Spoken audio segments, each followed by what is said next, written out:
So, without further ado, I think it's a good time for us to move on to this evening's main event. And tonight we've got a keynote panel exploring interjurisdictional issues and addressing the cumulative impacts of resource development across northern BC. Boy, that's a really wordy academic title. Basically, the whole thrust of this panel tonight is to get a sense as to what are some of the kind of sticky challenges, recognizing that airsheds and watersheds, these aren't things that behave according to traditional governance boundaries. These are things that are trans-jurisdictional. And we're really fortunate tonight to have really an expert panel that's going to be focusing on and speaking to some of these challenges and certainly some of the opportunities. And we're going to explore that definition of cumulative impacts together, and we're also going to foster a conversation that will carry forward throughout the weekend. Now, Dr. Parks, I'm going to ask for your help real quick. I'm hitting a spinny wheel of death. Technical issues aside. Oh, there it is. Lo and behold, all she needs to do is touch the computer. So I'm going to invite our panelists to come and take a seat, and I'd first like to invite Stephanie Killam to come up and grab a seat. Stephanie's lived in Mackenzie since 1972. She's committed to the community and the region. She's promoted initiatives which improve economic, health, and certainly educational opportunities. She's well versed in environmental issues, and certainly the balance that's required between those concerns, the economic development of communities as well, and really strategically thinking through what a community's future looks like. The depth of her involvement in the community, region, and province is exemplified by the many boards and associations on which she's been on or is currently a member of. Politically, she's been a municipal councillor for 9 years. She served as the mayor of Mackenzie, elected in 2005. In 2014, Stephanie retired as the mayor of the district of Mackenzie and continues to serve on boards and organizations within the community, the region, and the province. And she's the current chair of the Muskwa-Kachika Advisory Board. So join me in welcoming Stephanie Killam.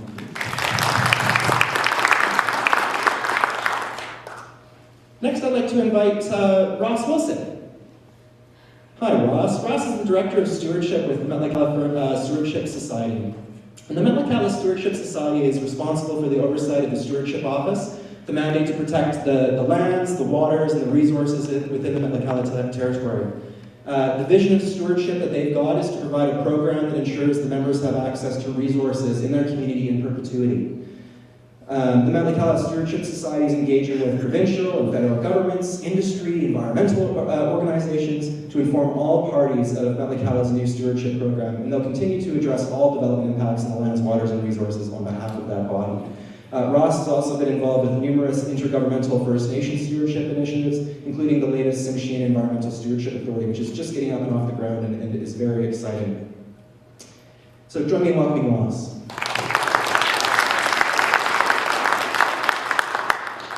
Next, I'd like to invite Brian Frankel. Born and raised in Prince George, BC, Brian received his forestry diploma at CNC in 1980 before settling down in Vanderhoof with his wife Nadine. Brian has his finger on the municipal pulse. Not only has he served as a district councillor of Vanderhoof for 14 years, he's also served on the board of directors for the North Central Local Government Association for 6 years. Brian's been involved in a variety of volunteer positions, such as the chair of the Nechako White Sturgeon Recovery Initiative. He's a founding member of the Nechako Environment and Water Stewardship Society. Brian's participated in the PGTSA cell allocation process, the Vanderhoof Land and Resource Plan, and the Vanderhoof Sustainable Forest Management Plan. And as director of Avison Management, he brings over 32 years of progressive forestry and business expertise to the table, leveraging that experience to provide sustainable business practices for folks in the forestry industry. So join me in welcoming Brian. Thanks for being here. And last and certainly not least, I'd like to invite Terry Roberts. Terry's a regional manager for the Upper Fraser region. He's been with the Fraser Basin Council since 2005. Climate change and air quality is a key focus for the Fraser Basin Council, and Terry's managed programs on climate change mitigation, climate change adaptation, air quality improvement. He's helped lead several innovative initiatives through the Green Fleets BC program to help public and private sector fleets increase fuel efficiency and lower emissions. He's also helped in creating the Fraser Basin Council's E3 Fleet program. He currently oversees operations of the Prince George Air Quality Improvement Roundtable, hosted through the Fraser Basin Council Upper Fraser office, and a variety of other sustainability projects in the region. And to his position, Terry brings considerable experience managing multi-stakeholder processes. So welcome, Terry. Thanks for being here.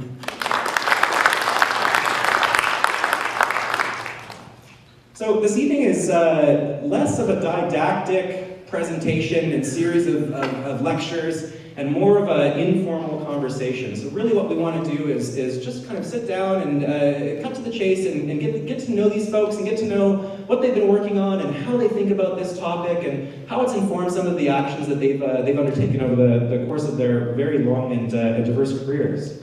So the first question I'm gonna pose to the panel is I spent some time addressing this issue of cumulative impacts. We raised a couple different definitions. I'm interested, what does cumulative impacts mean for you folks in your organizations and your work? There should be another microphone floating there. Here, I'll pass you this one and I'll take this one. Brian. Well, it's difficult to look at, our organization. The North Central Local Government Association is one of 5 associations in British Columbia. And so we try to represent large issues for communities within that area. And our area starts at about 100 Mile House, goes to the Yukon border, and then starts at the Rockies and goes to Haida Gwaii. That is about 70% of the province. So imagine trying to represent that large land base with one, what does it mean to those folks? We represent 41 communities and regional districts. We represent 260 elected officials. So where does that put the NCLGA in how to look at cumulative effects? It's very difficult from region to region to region, so I'm not really giving you an answer, but you look at the Caribou, you look at the north central part, you look at the Peace, then you look at Bulkley to Chaco, and then you go up Kitimat to Keene and then Haida Gwaii, and everybody looks at it differently.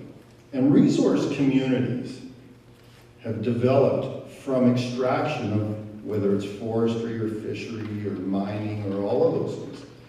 So they're all tied to resource extraction. But as communities, we truly don't know what the impacts are of all of those operations together. So we struggle in trying to understand. We know that forestries help build small communities. We don't know. It's not our job, but we're going to have to make it our job to figure that out, right? We need to look at what that means to each individual community. And I think that that's our biggest challenge is trying to figure out what that means to community. We're so used to collecting taxes, and that's our job, is to collect taxes. We provide water, we provide sewer, and we bury the dead. And now all of these other things are coming online that we're trying to grapple with as communities. And 10 years ago, we weren't able to focus on those. So to me, I think that that's our biggest challenge, is trying to find what cumulative impacts are and get that to communities and say, how does this affect you, and communicate. And I think CIRC needs to help us as communities do that and figure out the impacts. So. Thanks, Brian. Ross, I wonder, up on the North Coast, how's the Metlakatla Stewardship Society seeking to make sense of this term? What does cumulative impacts mean to you? Thanks, Chris.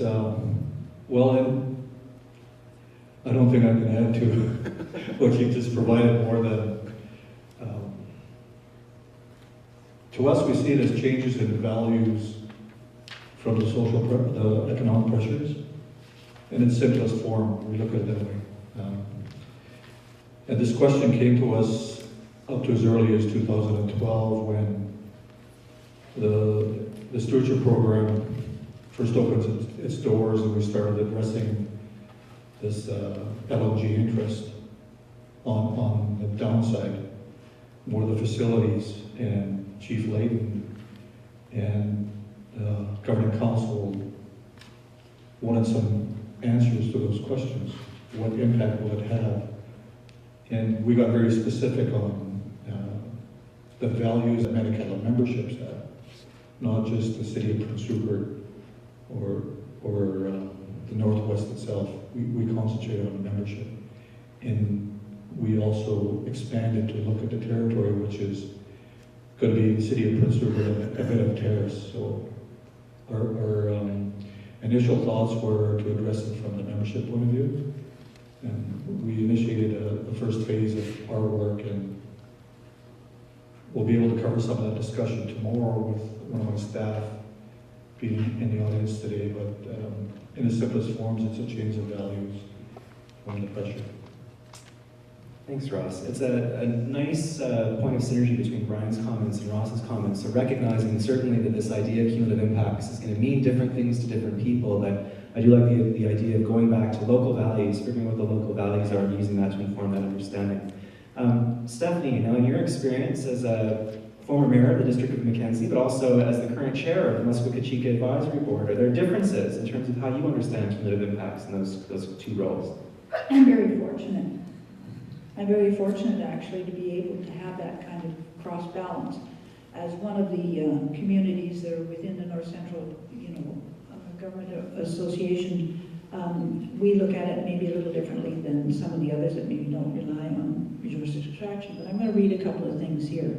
That cumulative impacts conceptually meant that the collective industrial footprint on the land, such as forestry operations, oil, gas, pumping stations, mineral exploration, mining sites, etc., did not exceed the thresholds that would result in significant or catastrophic negative impacts on wildlife habitat and populations, water quality, quantity, timing, and air quality. So it's a concept, but how do you work with it? Now, in the MK, we have relatively a clean slate. There's no resource extraction happening, but our job is, as a board, is to give advice on maintaining a balance between the wilderness and resource extraction, or any kind of natural resource workings. But what we want to do, we have a long-term goal, is to implement a cumulative effects framework in the MKMA to ensure that whatever the resource extraction activities are, they're approved within a special area. Right now, over the years, they've done what they call pre-tenure planning for the oil and gas up around Fort St. John along that side, and that's worked out very well. But when they were putting the MK together and they did the act, they weren't looking ahead to such things as wind power. Wind power is the big thing, so now how do we work on that and the effects? And so I think that we have to work together. And each individual community may have their own, but I think there's an overall scenario that we can work, a framework, where we can work together to maybe work it out. I do know that the government has done 2 or 3 samplings. I think one is around Dawson Creek, but we had discussions with the government about why not use a place like the MK that had a clean slate, so you could watch it move up. But they're still thinking about that.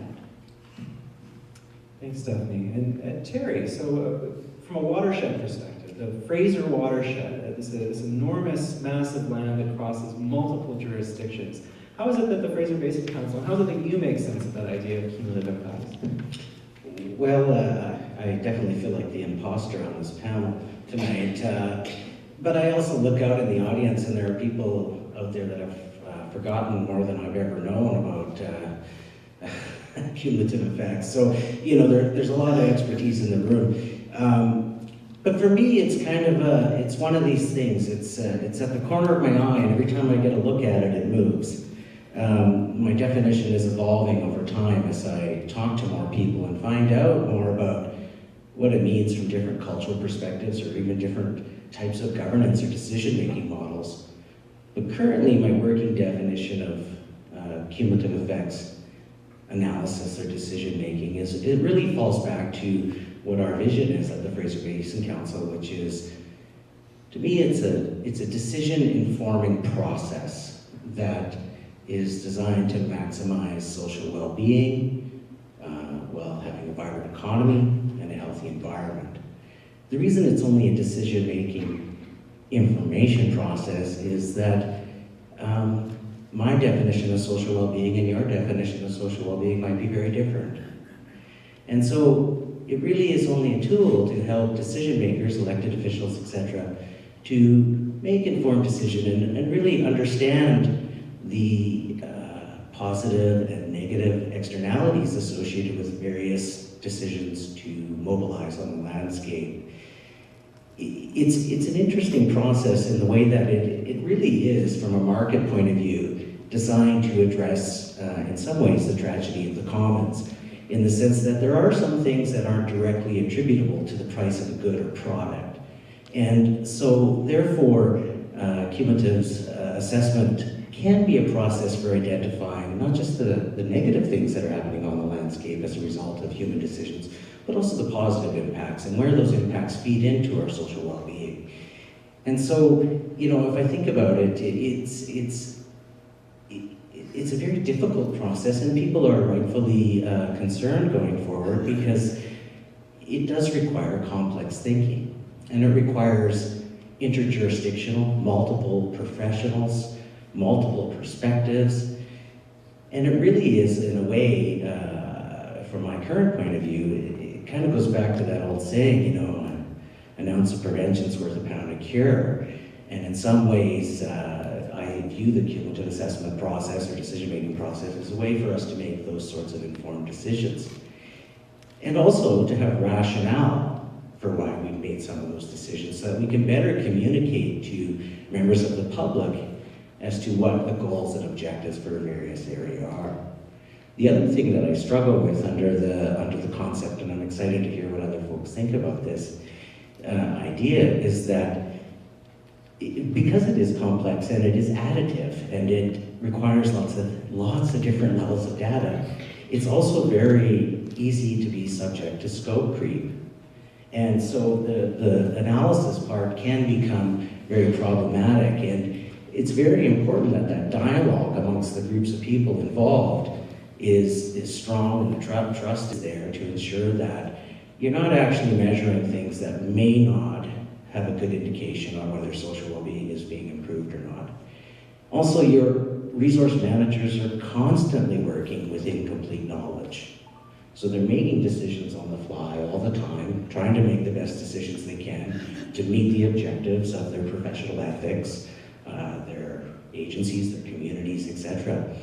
And so, one of the concerns that I think about when I think of cumulative assessment is that we have to make sure that we understand how data and access to information plays into the decision-making process. And, believe it or not, we don't have a lot of good data on many things. We actually don't even know what the background air quality is for the community we're breathing in right now. So, you mentioned the Musco-Cachica area. It's interesting, that type of baseline assessment is really powerful stuff. But we also can't have a process that's limited by the fact that we have incomplete knowledge. I'll give you an example. We don't really know much right now about how volatile organic compounds emitted from natural sources, industrial sources, residential sources combine in an airshed and impact human health levels, things like autism, those types of things. We've got some trends to look at, but we don't really understand it yet. So what do we do as a society to move forward? How do we implement a precautionary principle in that regard without actually completely collapsing potentially economic and social systems that are in place? So I'll stop at that. Thanks, Terry. And I think there's a nice reminder in there as well, and a reminder to everyone in the audience that when we're talking about cumulative impacts, we're not necessarily talking about all the doom and gloom and negative environmental implications associated with resource development. It's important to stress the positives. It's important to stress some of the benefits for community well-being and community infrastructure development that stem from these projects as well. But it's, as Terry suggested, about striking a balance and finding that balance and having a meaningful conversation about what that balance looks like. It's a nice segue too, Terry, because one of the things that we want to focus on this weekend are, assets and expertise that we've got in the room, certainly tonight and throughout the workshop tomorrow. And I want to just take a moment and allow our panelists to maybe identify one or two projects that they think is particularly promising, something that they may have come across or been involved with. And this time I'm going to start with Ross. So is there anything that stands out in your mind? Any project that you've been involved with that could be broadly seen as addressing this idea of cumulative impacts? I mean, the most evident LNG. Now, Metlakatla's had to deal with colonialism from the first day. The pressures of the fishing industry is front and center, and we can discuss that, or talk about the present pressure, which is LNG, and how Metlakatla observed through the 19 major referrals that came in for either a facility or a pipeline, and the countless other minor referrals for putting in a boat launch or whatever. They decided that if we don't get a grasp on what this actually means, there's the common thought that we'd be standing on the shore watching as that opportunity went by, but at the same time addressing the potential impact, which is the creation of the stewardship program. So as we ventured through the negotiations with the companies to address some of the questions we had an opportunity to say to them, you need to contribute to this project that is a concern to us. So the first step was to put together a framework to say, what is it? What is cumulative effects? What is it to Metlakatla? What is it to the membership? And we soon realized that this isn't a project, this is a program. Because if this facility goes up, there's going to be a requirement on behalf of the membership to look after landowners and resources in perpetuity. Because if the facility is 50 years in operation, we need to be able to monitor it for that time period. And whatever else comes down the road. So our first phase was to look at, talk to the membership on what values that they've seen, but not due to the pressure of LNG. Just ask the basic question, what's important to you? And majority of the members identified a laundry list of what was important, and we started to categorize them. So one of the first projects that we've engaged in was the, for any of you that know shellfishes, the butter clam.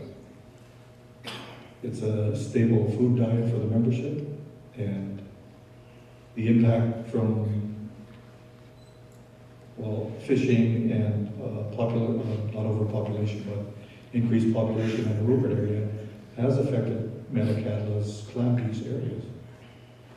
So we took that on as one of the values that we needed to address first, so we can get a true understanding of what it means to us. But let's look at a specific value and then go through the process. What are the benchmarks? What are the indicators? The triggers? We did a lot of work around that over the year and a half. And from that, it just created us to fine-tune our work plan, to then step it up to, now let's form a potential program that's going to address that should LNG come in, but also from the other pressures that are within the territory, such as increased sport fishers. That's one of the main pressures to the membership right now, because it's there. So maybe I'll just start with that. Thanks, Ross. Ross has a lot of projects on the go, and they're leading some really exciting work assessing kind of the cumulative effects across a number of land use values that are relevant to their membership. And I'm sure we'll have lots of opportunities to hear more about it tomorrow from Ross in detail as well. Thanks, Ross. Stephanie, coming back to that topic of promising projects that you've seen that are kind of broadly addressing that idea of cumulative impacts of resource development. Well, I'm going to actually come up with a bit of a success story. We have a community forest that is one of the first ones that was a joint venture between the McLeod Lake Indian Band and Mackenzie. And so part of our plan is that we have to, as we log, we have to look at what we can do or what people can do on the land or what we can get off of the land after the trees are gone or while they're growing. And so when we do any of our planning, we take a look at where it is we're logging, whether it's you know, whether there can be berries growing there or that kind of stuff, or we have biking, we have a biking club that wants to put biking trails through, and so we can assist with that. And we just recently presented both McLeod Lake and the District of Mackenzie the $500,000 each as profits from the McLeod Lake Community Forest. And the McLeod Lake Indian Band is putting up a big store on their reserve, and that will help them do that. And the district is looking at infrastructure within their district. And it's to me, it just shows, you know, we're aware of what has to happen. We have a PAG, a public advisory group, that gives us things that, you know, they might like to see or we need to be aware of. A number of the trappers in the area are part of that group. And so we take it very seriously as to, you know, as our mandate, that we have to be able to put it back and help people get use out of it. And part of it is also the fire break around the community to prevent fires. So I think that we look at it very seriously. Thanks, Stephanie. Terry, the multiple and many projects operating for the Fraser Basin Council. Oh. Any favorites? Well, I'm not going to toot our own horn right now. I'm just going to mention a project that we were involved in because it was a eureka moment for me, which I welcome. You know, I've been working over the last several years with the various 3 institutes up here at UNBC in a number of different files, some more actively than others, but all of them have had positive impacts on how I explore the concept of cumulative impact assessments. But I'm particularly thinking of the Knowledge to Action project that I was engaged in, which really tried to work with groups like Wayne, if he's still in the audience there somewhere, and Dr. Parks. And really what we did is we took a bunch of people who are really good at talking about lag time to peak flow and hydrographs and, you know, flow rates and turbidity and all this great technical watershed jargon. And then we put them next to a bunch of people that know stuff about social determinants of health, or environmental determinants of health. And boy, all of a sudden I had no idea, and we were talking 2 different languages, and we couldn't really bridge the gap. And meanwhile, we've got all these, you know, folks from the traditional dirt-kicking ministries, etc., professions sitting around talking about social well-being, when the reality is we're, you know, we're thinking of social well-being in terms of hydrological flow. But what we need is that perspective from those other agencies, those other professions, those people that are working day to day in those areas of healthcare,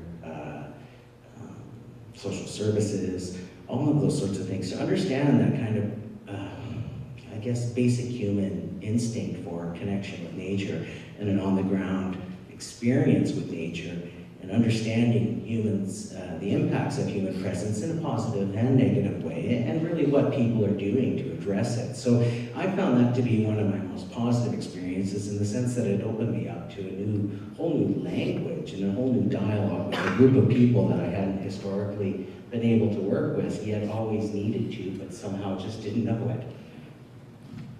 Thanks, Terry. And Brian, coming to you. Yeah, I think my positive experience, and if you want to call it a positive experience in cumulative effects, started way before I was born and way before I moved out to Vanderhoof. So in the 1950s, the provincial government decided with industry to create jobs, and then that's what the province wanted. They wanted to create jobs. So as a community, communities came along and said, that's good for our community, and created the Camano project. So it was great for Kitimat, those type of things, created jobs. The smelter was out there, and it managed the Nechako River. And so they managed the Nechako River. Okay, life goes on as a community. There's a couple high water events, and then in 1970, late 70s, early 80s, the government decides to promote agricultural area because we've got a large agricultural base and a lot of good agricultural land. So another opportunity to do so. What that meant at the time was there was, our ag belt's about 104,000 hectares in size. So what that meant, you can apply for this land, you can cut the trees down, helps the sawmill, provides jobs, and you create agricultural land and start producing cattle and crops, and on it goes. So everything's going along, and all of a sudden, in the year 2000, the community's asked to get involved because we may have an endangered species in our community. And at the time, we're going, why is that our role?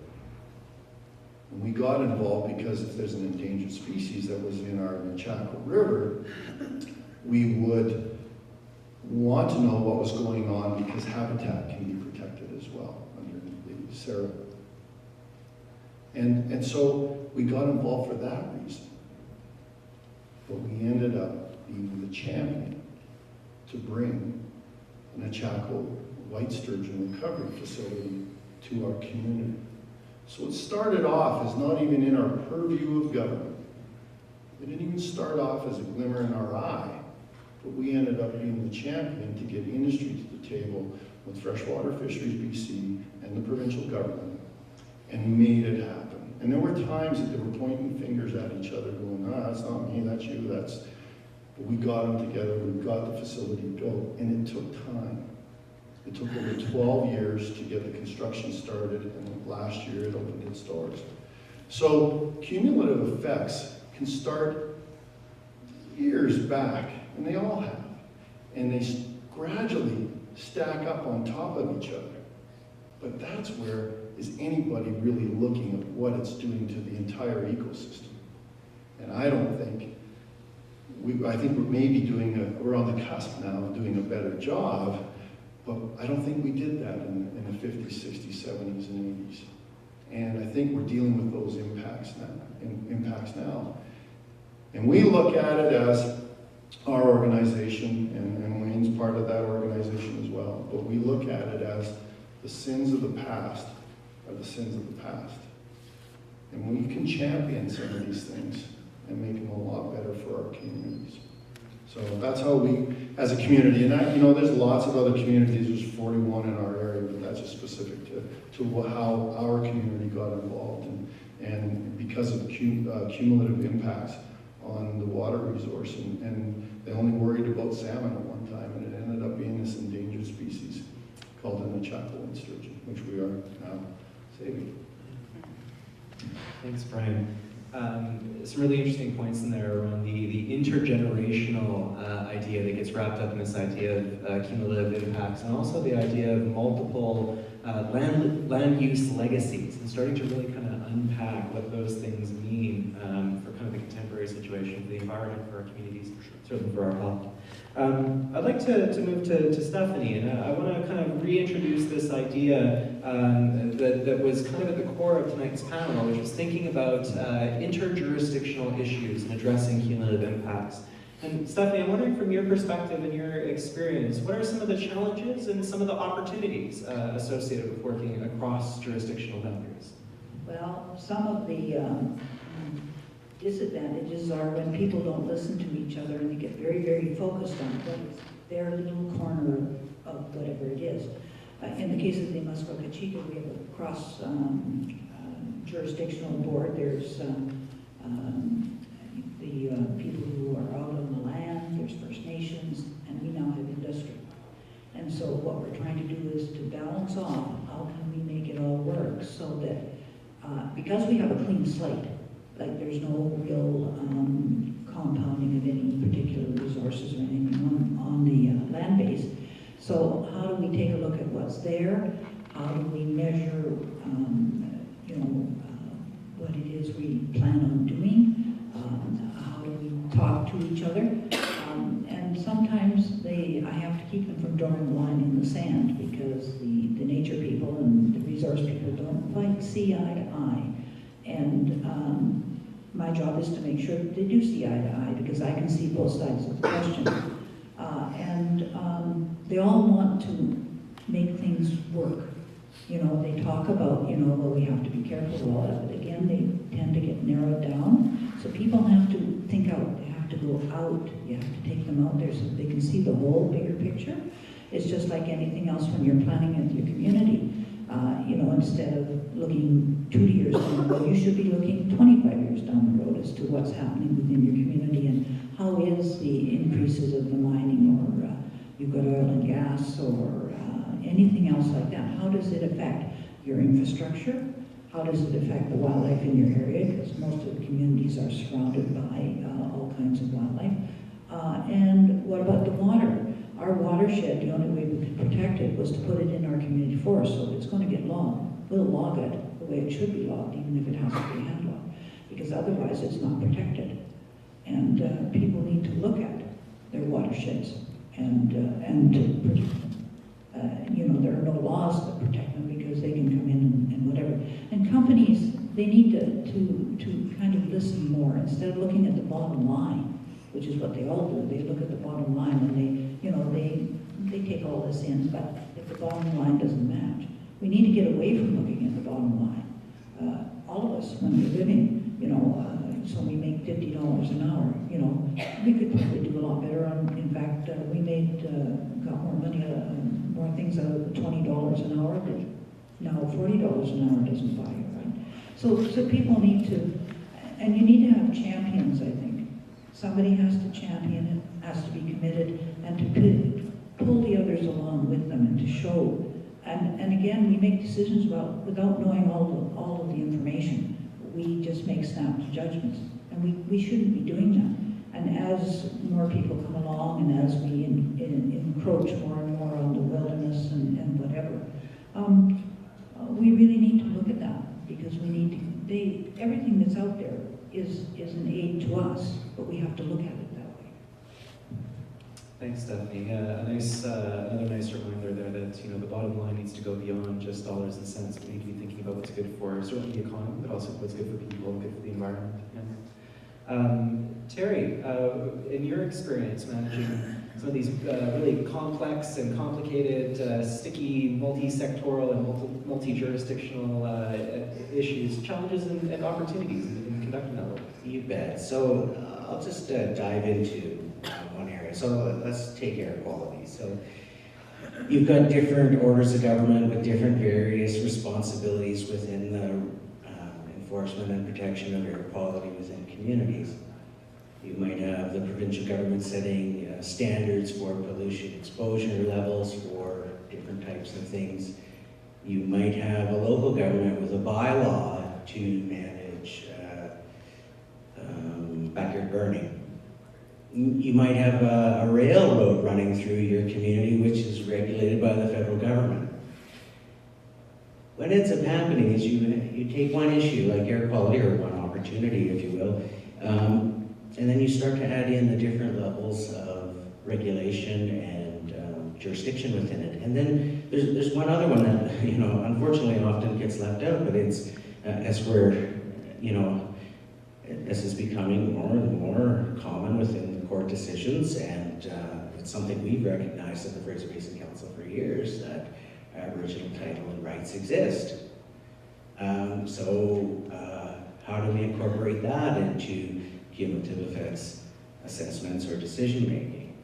And so, you know, I'm actually pretty excited about the opportunity for traditional ecological knowledge, those types of historical or current decision-making practices that many Aboriginal, First Nations, Métis, Inuit, etc. are using to make, in essence, cumulative assessment decisions on the land base. And so I think there's a lot to learn there. And I think that actually that's the most exciting part for me, is that, you know, those of us that have backgrounds in engineering, etc., we can get really excited about flow, you know, charts and all those sorts of things. But at the end of the day, it really comes down to making some pretty informed decisions by understanding the land and the water and the air for which you're living, and making major interactions on that have long-term potential effects for society. And so, you know, thinking back to, as I was trying to think of an example of one of these, a number of years ago, I was involved in the Maurice and Lakes District's IFPA, so the Innovative Forest Practices Agreement. It was kind of one of the first kicks of the cans of the spatial analysis of the timber supply area. And, you know, we got all these layers of maps in the GIS, and you put them all down, and then you put in the forest cover, then you put in the recreation, then you put in all these different things. And by the time I was done, it looked like somebody dropped spaghetti from the sky, and the land had lost its meaning. And that's, I think, a critical learning, that we can get lost in the data. And at the end of the day, it comes down to interactions between people making informed decisions that reflect the will and the desires of those people to create a positive vision for themselves to live in. And I think that's actually another part of where democracy has the opportunity to re-engage people through actual on-the-ground public engagement, multi-party, collaborative decision-making that people actually have a stake in the decisions in. Thanks, Terry. I'm going to come back to Brian. Brian, you mentioned the fact that the NCLGA is wrapped up in managing, you know, quite literally hundreds of municipalities and governments across the province. From your experience, what are some of the challenges and opportunities in terms of convening those conversations and constructively managing some of the differences and similarities that exist across those communities? You know, and as I said earlier, communities' list of what we do is gradually getting longer and longer. Lessons that we've learned, you know, I think most of northern British Columbia suffers from a medical condition called STPDE, which is the same 10 people do everything. and that's what happens out there. So, you know, you see the same 10 people at the open houses for whatever project's coming through your town, and you know what? That's getting onto what Terry's saying. We want, as communities, we want those members of the communities to come out and have meaningful input. Because we've all been involved in processes that have just really ticked a box. And I'm not going to say which processes have just ticked the box, but there are quite a few. But you know, we want to be heard. And we all have things that we stand up for, whether it's water or wildlife or fisheries or anything healthy. But when those open houses come, we need more than those same 10 people. We need everybody to come out. And I know that it's a ticky box for some of those corporations to say, okay, we had an open house. But the more people that come out and make a presentation and tell them what is important, you know, those projects, what is important to their way of life, sooner or later, we'll get that into their systems, and it will make us and make our communities a better place to live. Thanks, Brian. Ross, I'd like to turn to you and the experience that the Cala First Nation has had working with other First Nations, but also certainly local governments on the North Coast. What are some of the challenges and opportunities in working in that environment? Well, the challenges I can describe are from a bureaucratic point of view. So I know there are different levels, such as the political point of view, and so I'm just responsible for the bureaucracy that I'm involved in. But I think the first one is probably the need for relationship building between government, industry, NGOs, First Nations, and First Nations to First Nations.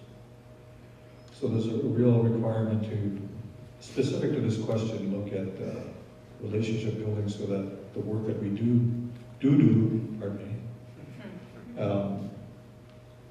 impacts not more than just Metlakatla territory. It's going to impact the environment. So I thought the need for relationship building. I mean, the protocols that we all have, Metlakatla could easily have walked away and said, we're going to create our own cumulative effects study, and to hell with you. But we thought that if we were going to look at partnerships across government, across the industry, that we should look at what's in place today and add to that. So that when we do go to the table, it's not going to be my science is better than your science. So that was one of our first actions, and our team did a great job doing funding needs. Metakadla had, I'll use the term lightly, luxury of going to the companies to say, we're going to do this and you're going to fund it. That can't be said across BC, across Canada. There's got to be a requirement that this question is for every part of Canada if we're going to do this seriously.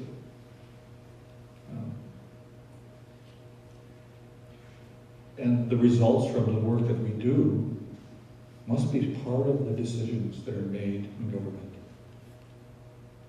It's too often that we're engaged in a project or a study, and when we send our recommendations to that work, we get a thank you, and a decision is made. There's no opportunity to sit down and mitigate that impact. So the work that we do as partners across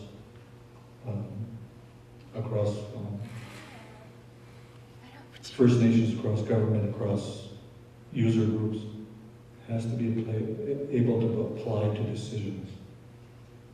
That's critical for us. And we'll look at some of the opportunities. Again, it's more how we're going to engage in these projects, which will then become management programs. So that we do have, I think about Fort Nelson. How long will the oil rigs be in play? And how are they going to manage it? How are they going to monitor it? So there's going to be a question like that on the West Coast as well, on facilities. There's going to be an opportunity to create these management programs so that we can monitor the impact.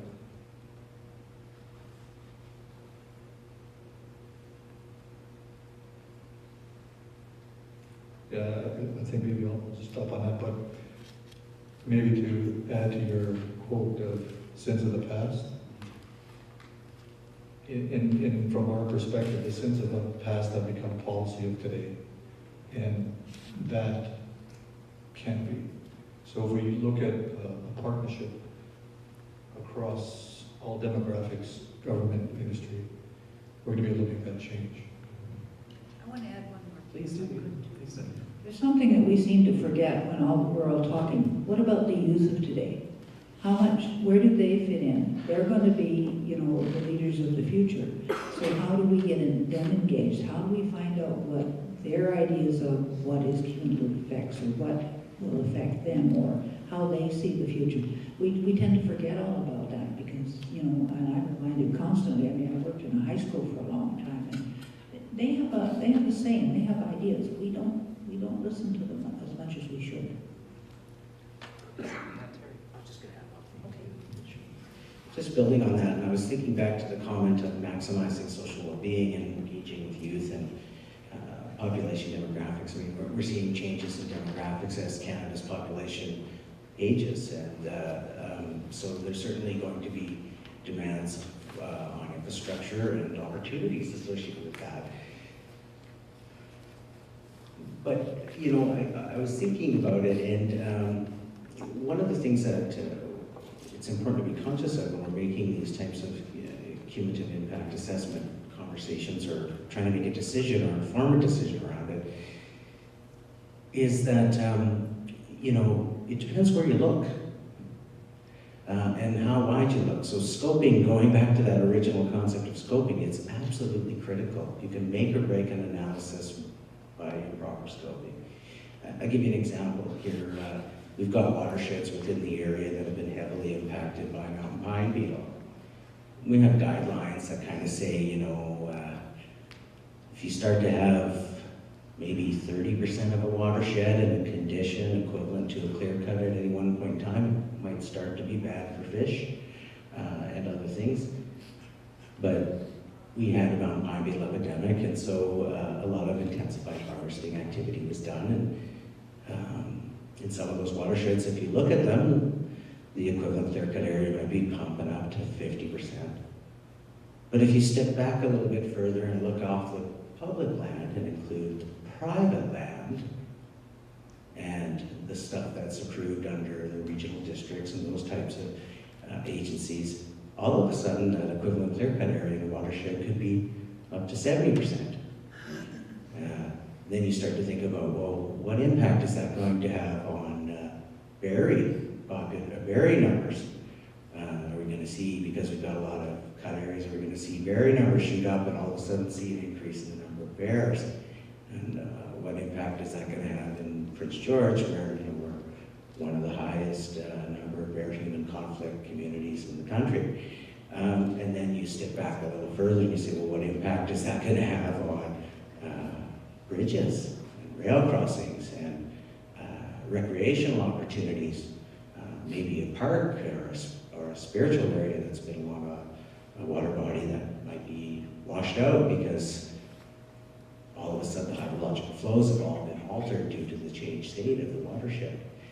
So one of the things that I think cumulative effects analysis does is it allows us to identify what our plan is going to be, at least in the short term and in the long term, but it also helps us to be informed to deal with emerging events like the mountain pine beetle and how to best maximize them to enhance social well-being for our communities. So, I'm actually quite pleased that the UNBC has moved towards creating this additional component within its operations up here, and that I feel that it can play a significant role in helping to address this kind of, where do we look? What level do we look at when we're talking about making decisions on the land? Thanks, Terry. It's interesting to reflect on who's in the audience today. And, we've got folks who are coming at this topic from the health perspective, we've got people from the environment perspective, we've got people interested in the community and economic development side of things. We've got people who maybe saw a cumulative effects flyer in their email and said, hey, that sounds interesting, maybe I'll show up to this event. But I think what kind of ties all those interests together is that we're all in some way tied to the land. We recognize that the environment is a context for our community, economic, and social well-being. We recognize that it's a context for health. And I think to make another leap and another assumption, which I think is probably fair given the folks who are in attendance tonight, is that we all want to see change. We want to see the particular sets of values preserved, maintained, and enhanced over time.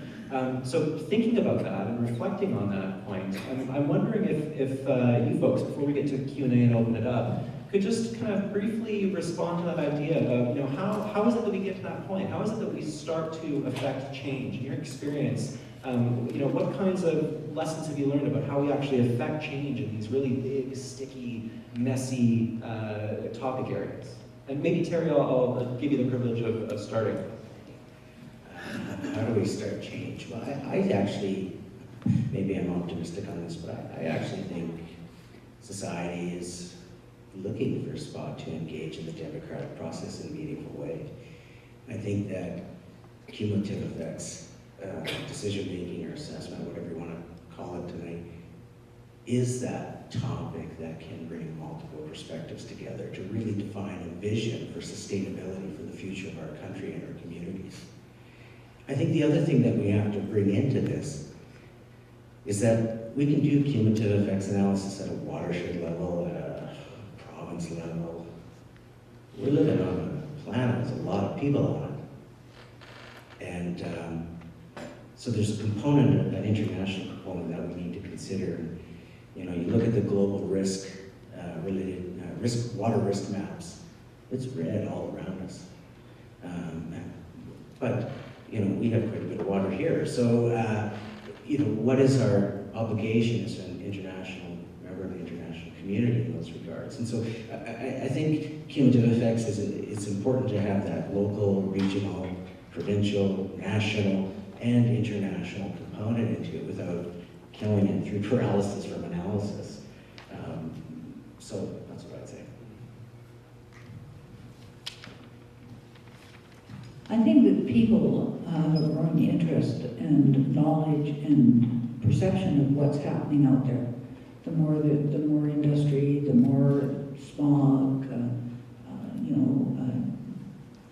how it affects your health, whether it's smoking or whatever it is you're eating. When a lot of communities like ours are going back to growing their own vegetables and that kind of stuff. We can't grow anything but moose and muscat, but we can at least have a garden, that will grow other kinds of vegetables. And you can grow all kinds of vegetables. And people are becoming more and more smart about that. And and that's why I go back to the youth, because I think they probably have taken it in, and it starts when they're little. They see it, and maybe we don't see it because we're so busy making the dollar or making it, you know, like for our family. And they're starting to more and more, and it comes up. I remember when seatbelts came in, and my daughter, every time we got in the car, she said, "Mom, you have to wear your seatbelt." And if I didn't, she got really upset. And I think that's the way to do it as well, is to go into the schools and the smoking, or that's what's happened there. Or, you know, when you do a fire drill, they go into the schools and they teach the kids on how they should do it. And that translates into the families. And as they get older, the DARE program, those kind of programs with the kids, it's made quite a difference. And I think that there is a growing awareness as they grow older, and where the change isn't likely to happen as easily as in the older people, because we don't like change. You know, we like when my town hit the bottom in 2007, I had people tell me, "I don't want to go to school again. I want my job back. I want my family back. I want whatever." And it's really tough on them. And those kind of things actually are what bring realization to people too. When you hit that kind of disaster happening to your town, people get together and they start to think the same way, and they start to think about the things that are around them, and that does carry on after. So I think the interest has to be at different levels. The bad side of me says politicians have to be engaged in this. I say that because I used to be a chief counselor. So. But there's a need to address it at the community level, right up to the highest level of government. I recall when we first started talking about this idea, Chief Layton was getting frustrated with it becoming a buzzword on everybody's lips and nobody was doing anything about it. And that's when he directed the stewardship program to look at a project, look at funding. Sorry,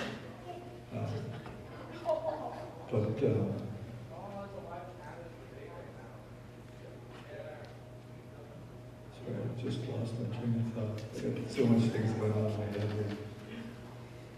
Yeah, I just think that there's going to be a need to address it from different levels.